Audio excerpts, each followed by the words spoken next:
Today's podcast is brought to you by Audible.com. Get a free audiobook download at audibletrial.com/bonfireside chat. Over 100,000 titles to choose from for your iPhone, Android, Kindle, or MP3 player. Hey, this is Gary Butterfield. This is Kole Ross. And we're with Watch Out for Fireballs, and we're doing it live at the Portland Retro Gaming Expo. That's right. We are going to be talking about a retro game at the Portland Retro Gaming Expo, but we need your help. So please go to www.Duckfeed.tv/Kickstarter. It's going to send you to the Kickstarter page. Throw us a couple bucks. You're going to get the live show. You're going to get a bunch of other neat stuff. And we're not ready to announce it yet. We promise you're going to like the game that we're going to do, and we'd really appreciate it. So once again, that is Duckfeed.tv/Kickstarter, and you'll enjoy the thing. You'll enjoy the thing.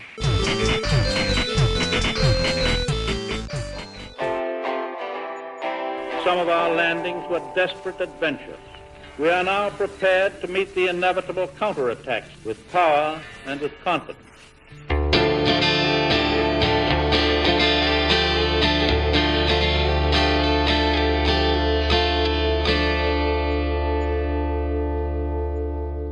My name is Gary Butterfield. My name is Kole Ross. And I'm still Dennis Furia. And we are still Bonfireside Chat, Appendix, an undead second favorite. And this week we are reading your errata, your corrections from the previous episode. I think there's some series-wide stuff in there, too. And also hearing what you have to say about the Duke's Archives and the Crystal Caves, the episode of which we just hit last week. Thanks for sticking around, Dennis. Yeah, no problem. I have nothing better to do tonight, and this has been a blast. Yeah. So the appendixes are always real fun. Do we want to jump right into the tiny beings errata, Gary? Yeah, errata-tat-tat, Leia is back. Let's do it. Don't that. It's the worst thing I've ever done. You underestimate yourself. Yeah, no, there's still future. There's future Gary. All right, I'll get us started with Kyle Odin via Facebook. And he says, there's an area between Los Isolith and the catacombs that Kole mentioned, and it sure has a lot of dragon butts in it. The undead dragon in the valley, notably, doesn't have a badonkadonk either. I remember reading a thread somewhere of someone suggesting the idea that maybe the undead dragon is regenerating continuously, and the dragon butts are just falling off into Los Isolith. That's great. Which would be amazing. I'll buy it. That's fantastic. Yeah. Like the same way that if you had a salamander and you just wanted a lot of salamander tails, you could just have the saddest pet and lots of tails. How many times do we make reference to keeping something captive in order to harvest its parts? Because once a week, because we record about once a week for one of the things. It makes a weird kind of sense because dragons are supposed to be immortal, right? So you chop off a butt and you're not going to die. Yeah. Oh, man. Harvest that butt. It would be like the kind of thing you could buy by itself if there were real dolls in the dragon world of Dark Souls. Oh, you could buy a replacement? Yeah, you could just buy the butt. Or no, not just that, but if you ever go to the Real Dolls website. Oh, yeah, you can just buy a throat. Hi, this is my throat. Yeah, exactly. I just want a torso, and that is what you do if you're a fucking serial killer. Yeah. If you're a repulsive. You can buy single boobs on that thing, and they're perfect spheres. They don't come attached to a torso. And when I first saw them, I thought they looked like eyeballs. And I was like, oh no. Why are people going to the Real Doll site just buying a standalone eyeball? That's the worst thing I've ever seen. Like a boob is better. Yeah, exactly. Exactly. Well, I mean, I was just thinking, I don't enjoy feeling out my girlfriend's eyes. One I could see having a masturbatory use, and the other one I could just see being something you would decorate your house with, in addition to manuscripts of human skin and Nazi plates. Maybe you're trying to do a mad scientist set for a theater production. at least once in the past that has happened. You know that, right? That someone's done that? That somebody cut off his girlfriend or wife, I forget, her breast, put her in his pocket, walked into a bank and slapped it down on the counter and said, "What up?" Yeah? Yeah, that's the thing that happened. That's true. I'm going to snoops that. Yep, those damn Ross kids. Oh my God. I wish that I didn't know the things that I know. You should Snope that after old cryogenic Ross over here. Maybe that'll make it into the appendix. No, it was a news article. It was sourced. Okay. Yeah. Dennis, do you want to go ahead and read our next comment? Yeah, so this one comes from Maddox Delaska through Facebook. And he says, Go isn't talking about Andre when he talks about that old blacksmith. He's talking about the giant smith in Anne Orlando. Yep. Also, go ahead. Sorry, no, I knew that the second that I said it. I didn't correct it. And then I thought about editing it out, but that wouldn't be in the spirit of things, so. Yeah. He goes on to say, also, the purging stone doesn't give the curse to someone else. It accepts the curse as a surrogate. It's capable of this because it was human or some other being. Another spooky-ass thing from Karam. Yeah. Yeah. Yep. We biffed on both those things. Yeah. No excuse. It's so creepy to think of me that the curse. Is the curse stone in almost like a square template? Yeah. It is. It's like an ashy buildup around a skull. Yeah, it always made me think of those car compactors and the trash heaps. I just see some skeleton getting dropped into that. The ashy buildup is the rest of his body. Yeah, that's what I always assume. And I guess the crab dudes are death crabs. Death crab for cutie. Anyway, that's what it started out as a full human, and that's what they distilled it down to. Right. Gross. Huh. That is pretty gross. Charles Pierce via Facebook says, I just had a thought about the Crestfallen Warrior. Maybe he moved down to New Londo because of Fram's breath, and he figured if he killed you, then Fram would just go back to sleep. If he's been sitting in Firelink long enough, the Crestfallen Warrior's probably seen several chosen undead already, and knows Fram will just take a nap if you go hollow. That's interesting. Yeah. Like that the idea, instead of it being, it being the opposite, like he's not actually that bothered by Frampt, he wants to stop, what's got Frampt all excited. Yeah. Yeah. Which, if I remember fighting him, he doesn't seem that bonkers. He just kind of runs up and starts attacking you. Right. Yeah, he fights the same way that the Crystal General does, or any just human attacker. Right. Or the whatever the Dark Moon Covenant protectors. Mm-hmm. When you fight a human, they all fight more or less the same. Yeah. Yeah. And, yeah. Thank you. Billy Riley via comment says, the reason the petrified blacksmiths look like Andre is for the player recognition when they find them, so they understand the item more when they find it. And also a good point. That could be mechanically why you associate it with a blacksmith. Yeah. Mm-hmm. So to bring this to a blacksmith. Yeah. There's something else about Andre, because he's one of the only NPCs whose mouths move when he talks. Oh, really? Because he is a special character model. Because he's not wearing a helmet.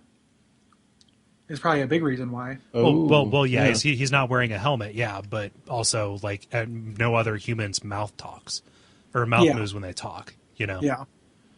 Yeah, there's Gigantorous up there, and she doesn't have a helmet, but her mouth. Yeah, I guess that's true. Right. She's telepathic. She's an illusion. Yeah. So. But, yeah. Well, yeah. Or what's his name? Petrus. His mouth doesn't move when he talks. Nobody does. Everybody just kind of sits there. But just but just for some reason, Andre has animations for his mouth.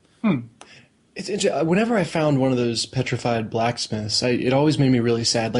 For whatever reason, there's no good reason for this, but I always assumed that they died protecting this world, or trying to protect something. They seem like a real agent of good in this world. I mean, that's just because Andre is so jovial and kind-hearted, but yeah, he's a solid bro. Mm-hmm. Really hard to fight too. He's a tough son of a bitch. Yeah. Why would his weapon is supposed to be pretty good. Yeah. Because his weapon is supposed to be pretty good. Yeah. Yeah. I wanted his Baldur's Side sword. Yeah, exactly. It's a video game. You can't have real feels. Dennis, what does Wilco say? Besides Yankee Hotel Foxtrot. Yeah, they say that they're trying to break your heart. Yeah, God, I love that.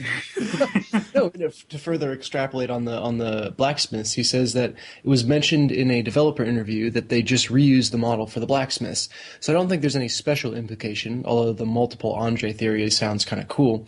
To be fair, it would be a bit out of character for this game because so many things seem to be inconsequential, only to later reveal some hidden meaning or lore. But maybe they'll retcon a bit with DAS2. Dark Souls 2. DES. Okay, I know. Here we go. With Dark Souls 2. Yeah. Like DAS too. What the hell is that?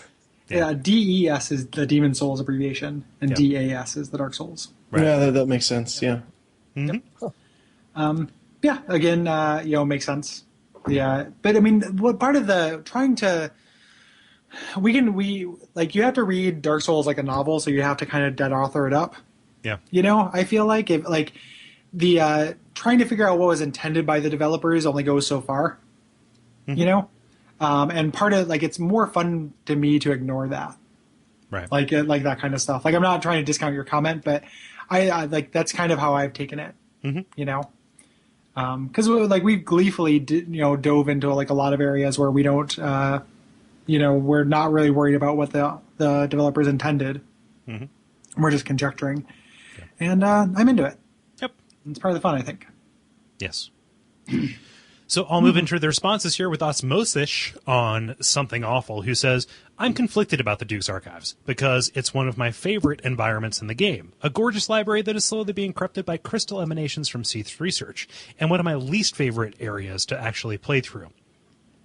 The powered-up crystal hollows and the constant sniping by the channelers is just incredibly unpleasant to me, not to mention all the narrow walkways and the requirement of three-dimensional awareness to figure those bloody stairs out.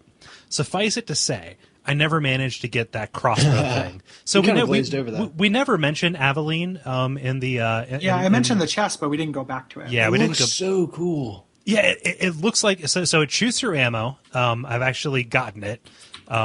So nice. Hard to do. But in order to get to it, you have to time jumping off of the end of one of the stairs as it's rotating, because the chest is situated on top of a bookshelf, right when you walk in. Yep. Mm-hmm. Yeah. One of the cool things too, the item description for it. It does one of those things where it hints at other lore, and it's a repeating crossbow cherished by the weapon craftsman Idis. Oh, really? What's up with Idis? Yeah, I've not. Who's Idis? I've not heard that. I mean, it looks like something the channelers would have, with the six. The six, yeah. But it's made by Idis, and its elaborate design makes it closer to a work of art than a weapon. Right.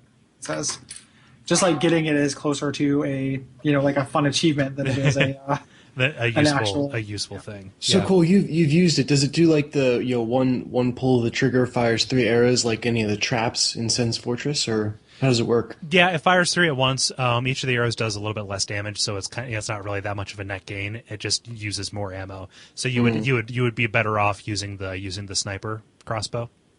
But yeah. You can do a lot of damage with it if you enchant it though, because it has a regular upgrade path. So if a lightning javelin with lightning bolts will do a lot of damage. It's pretty useful in PvP for interrupting things. Yeah, I hadn't thought of that. I've seen it a lot in duels where you just pull out the javelin and quickly shoot somebody, and you can interrupt spells and stuff like that. Yeah, crossbows are really useful for that anyway. I generally always keep one equipped in the secondary left-hand slot. Yeah, if I can afford the weight, anyway. Osmosis goes on to say, highlights of the area: the good, an ancient gramophone as an alarm system, a wonderful unearthly wail. At first, the bad, the never-ending wail of that bloody alarm system until you switch it off. The ugly, Logan Banana Hammock. That's his original name.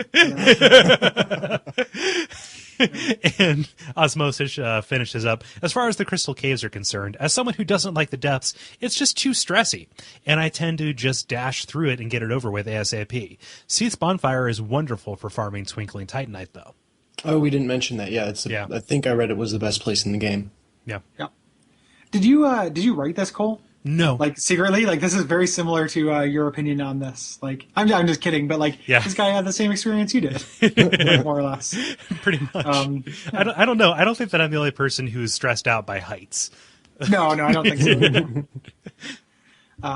But yeah. Thanks. Yeah, the interesting thing about the farming Twinkling Titanite, that used to be a way bigger deal before they made it so you could buy it. Right. And that used to really stress people out because so many weapons use it. But now you can buy it from the giant blacksmith. Right. No biggie. Something we didn't, just on the subject of Logan, we didn't talk about during the episode. The reason why he wears a big hat is to shield him from other people, so he doesn't have to pay attention to them. He is an INTJ. Yeah, exactly. It's goon versus goon, man. This is the goon zone. Zombies Downfall via something awful, which is Vivian. Oh, cool. Yeah. She says, Seath the Scaleless is one of my favorite characters in the game, and one of those we can best figure out through tangible evidence. He's like a cross between Iago, Dr. Frankenstein, and the Ice King from Adventure Time. Yeah, that Ice King comparison really, really struck home. I was like, except he was never like a good guy. Like, he helped with the dragons, but he was betraying his own kind to like get invincible. Yeah, like, the thing about the Ice King is he's tragic. Yeah, but that wasn't until like season 4. Like, yeah, that's true. Yeah, like like the Ice King's the Ice King's basic MO before we knew he was Simon was just kind of like, I need as many princesses as possible. Right. And that part is definitely lines up. Yeah. Yeah. So they made the Ice King a much more interesting character. Than they ever made Seath. Yeah. So do we know that Seath's endgame was always immortality? Like, that's why he helped? I think that we know it from things. We know it from dialogue and items. We don't know it did we always know it? Or no, you asked if it was always his endgame. Yeah. Like, we don't know it right from the beginning. It doesn't say what his motivations are in the intro, I don't think. Yeah. Yeah. I always read it that he was actually like a legit good guy, helped out, was made a duke, and they gave him this place, but then just as he spent more time in these archives, he became more and more obsessed with correcting his quote unquote disability. Yeah. I could see him resenting the other dragons because they won't die and he will, and him also feeling more affinity or kinship with the mortals than the dragons, right? Mm-hmm. Yeah. That could be. Even though there is like a little bit of like, depending on where you fall, and this is total speculation stuff, but that he was maybe not on the up and up, given that Havel had a huge problem with him. Right. So like they were that's an axis, between the two of them. Seath used to be the dragon from the Neverending Story before he went to the dark side. Falcor, you've been sleeping. I'm immortal. These are my scales. If you haven't seen the Neverending Story in a while, watch it again. Falcor's voice is hilarious. I'm a luck dragon. Like, he sounds a lot like George, like a gayer George Takei. Think on that. Like, oh my. Yeah, that's exactly what he sounded like. Oh my. Yeah, I treated your poison while you were sleeping. Like, he delivers every line like that. It's great. By the complete aside, but did anyone see George Takei on The Neighbors? No. I don't know what The Neighbors is. He was hilarious. The Neighbors is a surprisingly funny show. It's like, it's just like a sitcom. I don't know what it's on. I get it on Hulu, but I absolutely love it and completely stumbled into it. Like, you would never think it's good, but it really is. And George Takei was in their season finale. I'm glad that we've elected him king of Facebook. Yeah. He's wonderful. He's a real funny dude. Yeah. I love his responses to the protest signs. Yeah. Like the gay marriage protest signs. Like those, that was fantastic. Mm-hmm. Well done. Yeah. Class act. Let's see here. I always get away from the tab. Who is next? Oh, I think this is me holding this up. So Billy Riley through Facebook says, straight up, fuck those crystal soldiers with their high resistance, and fuck the archers and their bendy arrows all day long. Agreed. Too many failed attempts at gathering the Avalon in the Dukes. And oh my god, seriously, fuck that one crystal golem in the caves with the item behind him. It's not even anything good. So many Dark Souls? Skinner! Yeah, I completely, I love this place, but like I said last week, it's where I hit early this night if you're on our time, but it's where I bottomed out, so I share many of those sentiments. Yeah. Mm-hmm. Time is timey-wimey on Fireside Chat. Phil, via the context, says, everyone seems to think that Seath was driven mad during his search for immortality. I have a different story. What if, by using the crystal, it made him immortal, but also cursed him? This would explain why he had a channeler researching curse in the depths, as well as why being hit by the crystals can curse you. Also, it explains why there are man-eater shells down there, which may have been taken from Ash Lake. He may have needed a source of purging stones to keep his own curse at bay. All of that may have been what drove him mad. It's internally consistent. Yeah. Yeah, And eternally consistent. it's eternally and internally.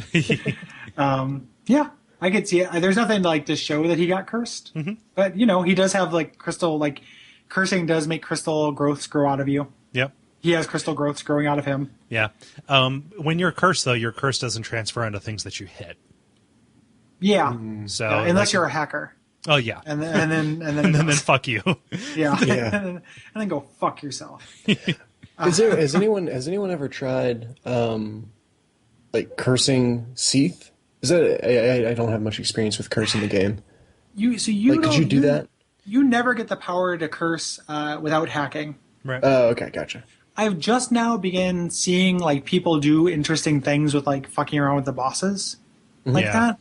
Like there's a series I want to plug and put a link into that someone on Facebook linked me to, and I apologize for not getting your name, and I'll actually get it right now. But what it is people messing with the AI and the settings to make bosses fight each other. Oh. Have you watched those, Cole? It's crazy. Somebody did Manus versus Calamite. Yeah, and like the post, it was really cool. Like I really want to find what it is, but it's just like, how about some EVE? Yeah. And I was like, that's great. And it's like Manus versus Calamite. He's doing multiple rounds. Like it's really cool. Yeah. Here, let me. Yes. This was Leonard Leonard, who's just about to comment. Yeah, exactly. Yeah. Leonard, who also sent me the really cool. We'll talk about it, but really cool theorizing on Pinwheel. Oh, yeah. From Reddit, which like I would never go there because never go on Reddit, but it's a really cool YouTube series of like bosses fighting each other, and what he does is he summons a boss in another boss's arena and then changes its AI setting to be on your side, and you can it's awesome because you can see the code. Like there's a spell that makes undead on your side, so I'm sure it's the same switch. These flipping that you can get in game. Yeah, there's a miracle that makes called Undead Rapport. I think it's a miracle. It might be a sorcery. I can't remember. But there's a thing called Undead Rapport. It's a pyromancy. Oh yeah. Yeah, you get it from one of the Daughters of Chaos. Right on. Yeah, it's one of those miscellaneous area, but it makes undead on your side, which isn't that big of a deal unless it's like you can do some fun PvP shit with it.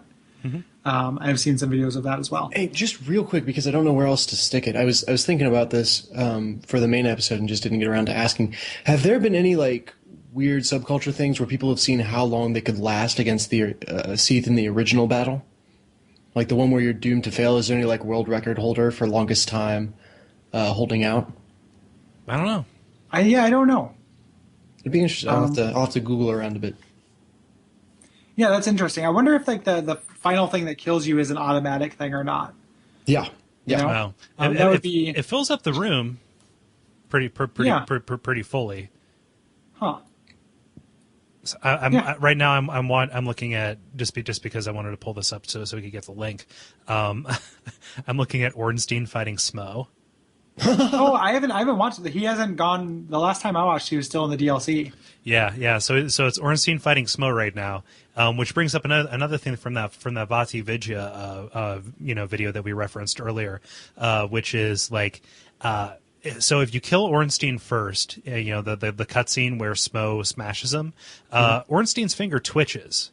Yeah. So he's still alive. Smo just gives no fucks. Yeah. Smo's a real piece of shit. Yeah. He's maybe the biggest piece of shit in Dark Souls. That guy's a real asshole. So Leonard, who brought us that awesome Manus versus Artorias thing, check out the links in the note if you want to see it. Or go to the Facebook group, which you should be going to anyway. Great Dark Souls content aggregator. He has to say, I don't really know where to start here. The Duke's archives are such a rich area for all kinds of theories and interpretations. Here are a few of my favorite things about the archives. First off, the Picasas, man. Or Pisakas, man. Thank you. I guess they kind of look like deranged vaginas once they attack. But the thing I do like about them is the Lovecraftian approach to their actual origin. They were once women, kidnapped by Seath's agents, and abused for his experiments. Two of them are non-aggressive, even after the alarm sounds, and you can hear them crying if you stand close enough to them. And they drop 2 miracles only members of the Princess's Guard can use. The description of the miracles implies that these 2 Picasas were maidens of Guinevere once. Actually, they're called younger sister and older sister. Concerning the probability of Rhea getting snatched away and turning up hollow in the archives, this is by far one of the darkest moments in the game. I really do wonder why this maniac dragon turned pretty girls, and himself for that matter, into tentacled hentai fantasies. He wanted scales, and I can see how the crystals would work as a surrogate, but tentacles? And just a quick note, we didn't talk about Rhea here, but we're going to talk about her during the Catacombs Tomb of the Giants, and we'll talk about her whole storyline, even though it does end here. Right. He continues, Big Hat Logan, his storyline resolves here, and it does it in a pretty weird way. Again, you free him from a prison, and can later buy the sorceries that he himself found in the library. In my opinion, he is not exactly turning hollow, but rather going mad over the course of his studies. Until the very end, he has a goal, and more than a healthy amount of ambition to reach it. Again, a motive is found in some of Lovecraft's stories. A person losing his mind over the knowledge in his brain that he simply cannot process correctly. Oh, the cosmic horrors. One of the few things that can still make me keep the lights on. Mm-hmm. Yeah. Yep. Check out that episode, man. We covered we are of similar minds on this stuff. Yeah. We hit all that stuff. So do we think that Logan is writing these new spells, or is he like finding them and then reselling them to you?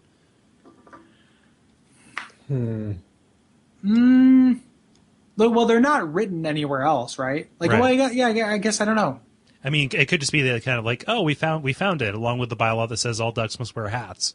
You know? Right. or that he's just going mad because one of them has a much darker implication, right? Mm-hmm. Like if he's going mad and he's writing the spells, they're two separate things. Like he happens to be writing spells and going mad along a different track. Mm-hmm. If he's finding them and reading them, he then sells them to you with the implication that you are then going to go mad from using them. The fact that you don't makes me think it's probably the former. Yeah. But the latter is kind of like flavor-wise a little bit tastier. Yeah, I like the latter as well. Yeah. I think you'd have to do a lot more plot gymnastics to rationalize every vendor in the game to you. That's true too. Yeah. Especially if like all sorceries came from here, but I mean they didn't. They came from that school. I guess. And these are all crystal ones though too. Yeah, the new ones he finds. Yeah. But so like Leonard kind of. Sorry, I'm sorry if I'm pronouncing your name wrong. Brings up this. Do we think that going mad and going hollow are mutually exclusive? Because I see him going hollow as a result of just him losing all of his humanity, all of his connection to like the morals of the squares, right?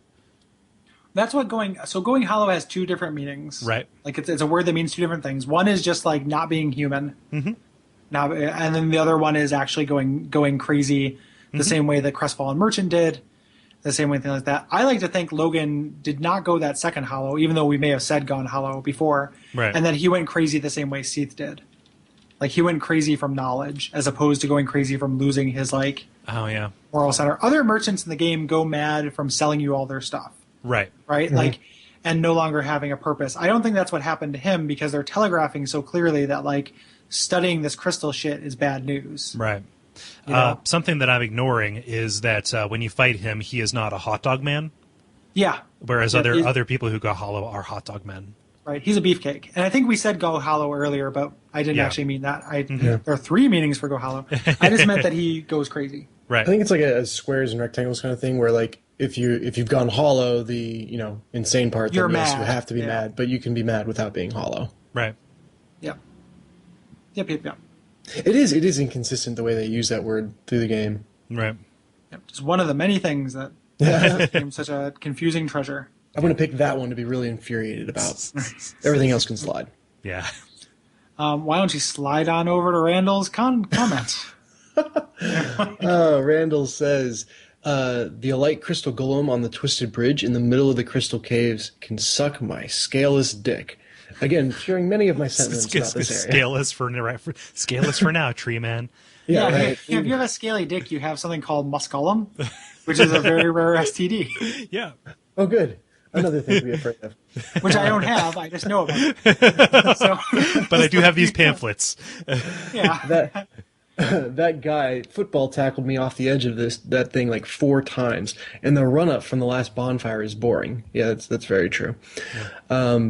The Duke's Archives jail area is mysterious, creepy, and awesome. I would have liked to see more of Seath's weird experiments in the main Duke's Archives area. It's too sunny up there, and the staircase swapping puzzle stinks.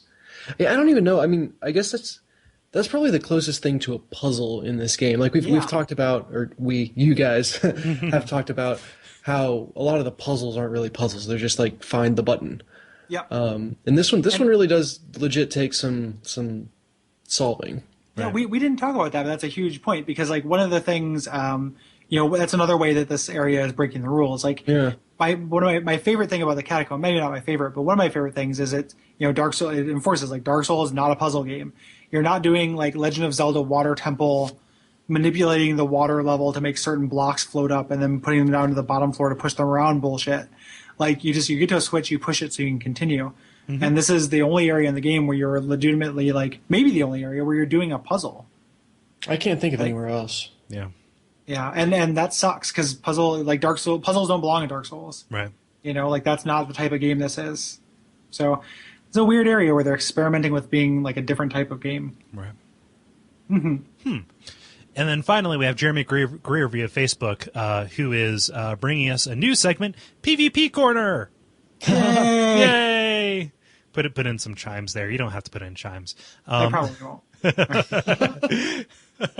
So Jeremy, who was on our PvP episode 2 weeks ago, roughly, and that was so good. Thanks again, Jeremy. Thanks, we Jeremy. really had a good time. Good response too. Yeah, like, people definitely responded well to it. So definitely, if you do Demon Souls PvP, maybe we'll have you back. Yeah. So he says, number 1, invade, then backtrack to the library where the player is locked up after the first Seath fight. Make your way to the bottom, then activate the music box to start the horrible grinding music. Black Crystal out, taking with you the satisfaction of having annoyed the crap out of the host. Can you hear that throughout the archives? That's a good question. That is a good question. This makes it sound like yes. That does make it sound like yes. So somebody write in to let us know. But what you mean the music box starts playing Roundabout. In and around. Yeah. So, number 2, as an invader, get ahead of the host and make your way into the caves. Hide behind one of the clams that's off to the left by itself. When the host comes up to kill it first, and most do, attack and kill the host. Send a message that says clam bush. Then call it a day. Clam bush. That's oh my awesome. God, Jeremy. That's awesome. Number 3. As a sorcerer, wait for phantoms to invade you, using the dried finger if necessary. When they do, use Chameleon and wait just on the inside of the door to the room where you find the Crystal Ember. Invaders will run right past you, allowing you to cast Crystal Soul Spear directly into their back. If you're equipped right, it should do a one-shot. Enjoy the hate mail that follows. I forget, where do you find the Crystal Ember at? In the room with the Chandler's set. Okay, yeah. Yep. And Jeremy, continue. Thank you for this, Jeremy. That's awesome. Yes, thank you, Jeremy. And if you want to do these for every area, that's awesome. Yeah, let us know. I would encourage you to do it. Yeah. Continues for non-PvP stuff. The fact that the Pasakas are openly weeping and refuse to attack. What?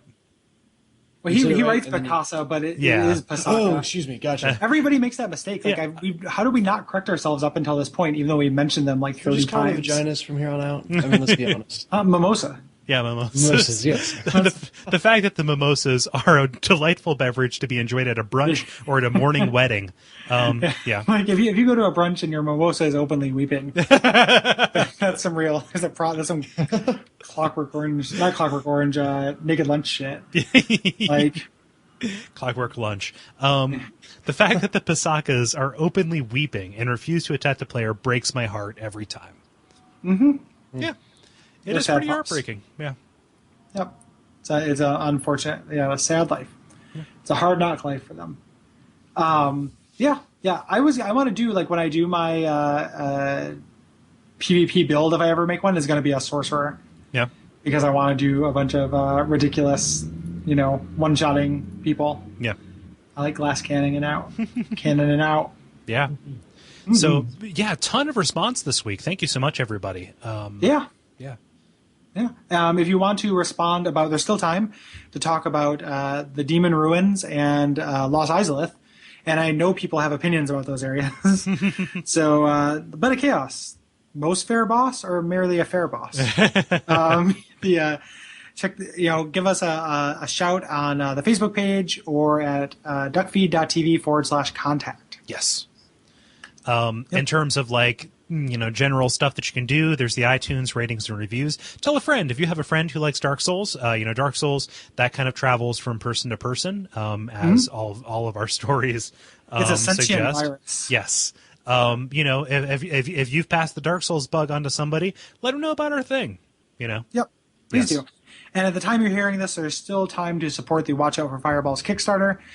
Please do so and go to www.duckfeed.tv/Kickstarter. It will redirect you to the unwieldy Kickstarter URL. And if you feel like supporting us, helping us do a super cool thing, throw a couple bucks our way.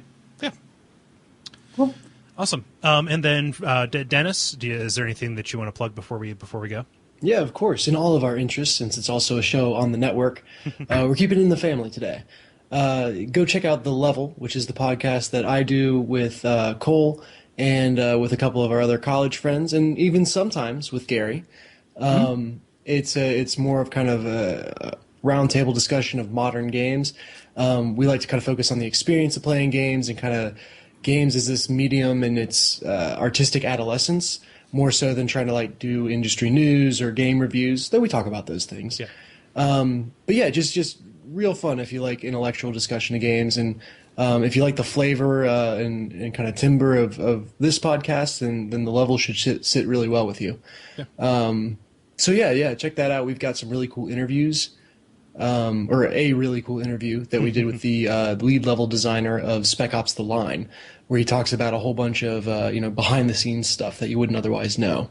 Yeah. So yeah, start there, and then check us out. Yeah. Absolutely. Yeah, and until next time, praise the sun. Praise the sun! Praise the sun. Hey, how's it going? It's going okay. You okay, buddy?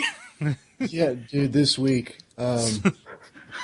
Never heard your voice this deep. Oh, really? Yeah. I did just wake up, and I kind of have a cold, so it all probably contributes. Whoa. No, you might get this morphing over the course of our conversation. Hopefully, it stays this sonorous. I can give Cole a run for his money. You sound like 20% manlier. He's going through beta puberty. Yeah. My trip to San Francisco Puberty. actually not for business. It was for a sex change. I've actually been a woman up to this point. Or you just said, make me more male. Yeah, Get on another penis. all of the penises. On a third scrotum and a second penis. An infinite chest hair. And two turntables and a microphone. Yeah. David Foster Wallace has infinite chest hair. By the end of this episode, I'll be squeaking, and it'll just be this range across. Mm-hmm. Right, It's like auto-tune itself. Yeah. like by the end, we'll just splice in audio of the bloop from the bottom of the ocean. That'll just be it.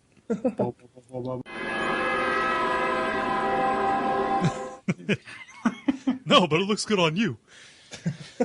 Yeah, okay. Oh, man, don't get me started on Rodney Dangerfield. Yeah? Oh, he's crazy. Why don't you lay some science on us, Cole? Let's get you started. Let's do a bit. you know that he had himself cryogenically frozen, right? No? Yeah, or like pieces of himself. He wants to be cloned, or wanted to be cloned. He if you peer into the Rodney. Oh, Google it. Go ahead. Yeah, I know. That's right. This really doesn't sound right. Damn my loud keyboards. Not allowing me to stealth the veracity of this. Well, to be fair, it sounds a lot like an urban legend. I'm just imagining Rodney Dangerfield talking with Rodney Dangerfield. I feel like he'd annoy the shit out of himself. Rodney Dangerfield talking with Rover Dangerfield? That would be even more interesting. Yeah. Let's see here. The Chicago Tribune alleged that he was a member of the Raelian Church and or that he met with people of the Raelian Church to figure out how to get himself cloned after he was gone. Yeah, it doesn't show on his Wikipedia, even though it does say that UCLA's Division of Neurosurgery named a suite of operating rooms after him and gave him the Rodney Respect Award. Very well. Yeah. Wife. So yeah. I'm not seeing a lot of very respectable sources on this, but yeah. He's kind of in my mind in the same league as Dan Aykroyd, except I think that Rodney Dangerfield has a higher hit to miss ratio than Dan Aykroyd does.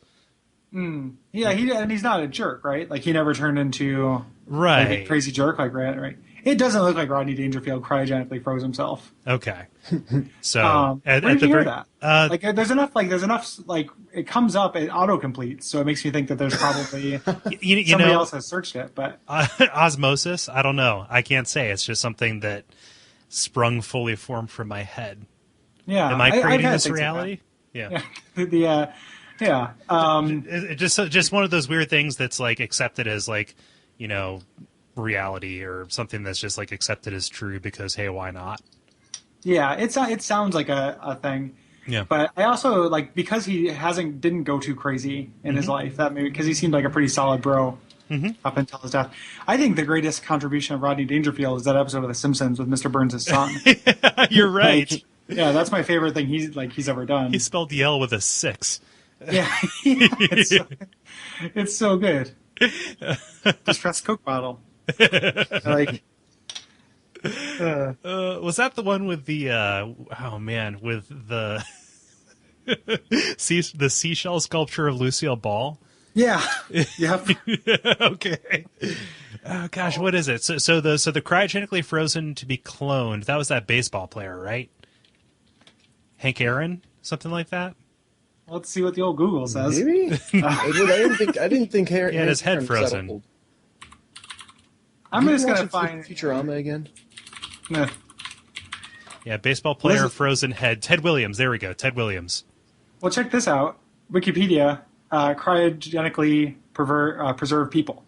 Okay. So there's Ted Williams, and then a whole lot of people I've never heard of, right? Including one of them named FM2030. What? Oh wow. Oh, it's a person. He's an author, teacher, and transhumanist philosopher. Oh, that makes perfect sense. And he gave himself like a cyborg name. His name is FM2030. What? You're listening to FM 2030. Future hits today. Oldies tomorrow. Like, what the fuck, man? I don't know. It's the only person on here that even looks like remotely. All the rest of these people, I guess there's some authors and professors and stuff, but I've never heard. How do you get rich enough as a transhumanist philosopher to cryogenically freeze yourself? Teaching transhumanist philosophy, just like all separate philosophy majors. Like, yeah, that's probably it. He was also a futurist consultant and a teacher. So, yeah, he got pancreatic cancer in 2000.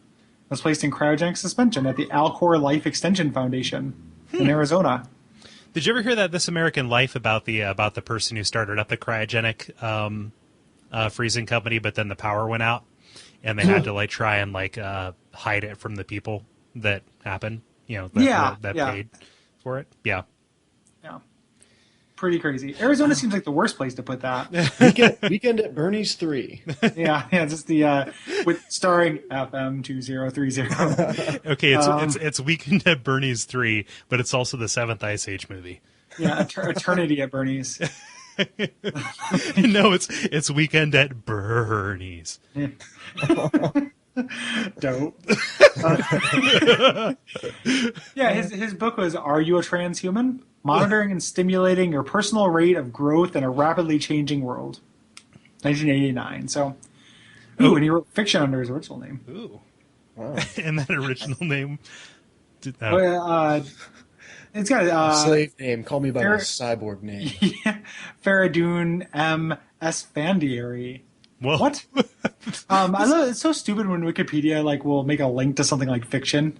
Yeah. Like, in addition, he wrote a number of works of fiction under his original name, and then fiction links to the Wikipedia entry on fiction. Oh, yeah, just in case someone's like, what? Yeah, why not have it for name or original or number or works? Why isn't all of what- Wikipedia hyperlinked? That's the Yeah. goal, right? That's the goal of Wikipedia? Yeah, that'd be pretty infuriating. like, where do I click to get control to scroll? Use my scroll wheel.